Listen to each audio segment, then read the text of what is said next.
बेटा है उसका। फसादात कितने हुए, दिल्ली का मैसेकर हुआ आसाम में, आपने देखा फसाद हुआ हाशिमपुरा का, मलियाना का, हम और आपने देखा गुजरात में, बल्कि 69 का फसाद तो 2002 से बदतरीन था।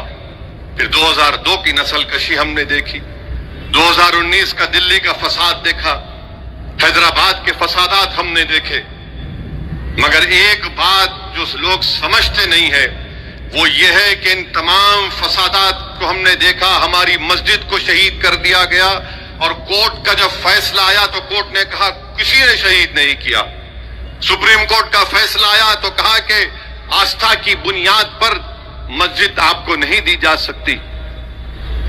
मुल्क की तारीख उठाकर पढ़ लो, जो लोग आज मुसलमानों को गाली देते हैं और वफादारी का सर्टिफिकेट हमसे पूछते हैं, इतना सब हमने सहा और कल भी सहेंगे, मगर वतन से नफरत के मुजाहरे नहीं किए। इख्तिदार पर बैठकर जुल्म करने वालों से हमने कहा कि तुम जालिम हो, हम तुमसे नफरत करते। तो मुसलमानों को अगर तुम दबा रहे हो तो तुम भारत को कमजोर कर रहे हो। अगर भारत एक दुनिया का अमनगाह बनना चाहता है, एक डेवलप कंट्री बनना चाहता है, कैसे बनेगा जब आप 19 करोड़ मुसलमानों को इस तरह हिकारत की नजर से देखेंगे, उनसे नाइंसाफी करेंगे। और संविधान में राइट टू इक्वालिटी जो है वो सब्सटेंटिव इक्वालिटी है, आप उसको भूल जाते।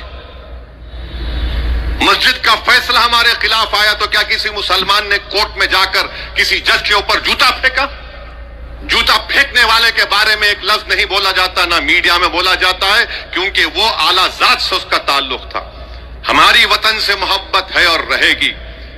तुम हुक्मरान हो तो तुम्हारी वजह से डर कर नहीं, बल्कि वतन की मोहब्बत हमारी है और रहेगी इंशाअल्लाह ताला। मेरे अजीज दोस्तों और बुजुर्गों, यहां पर यह भी कहना जरूरी है कि जब वतन की मोहब्बत की बात हम करते हैं तो जो तालीमी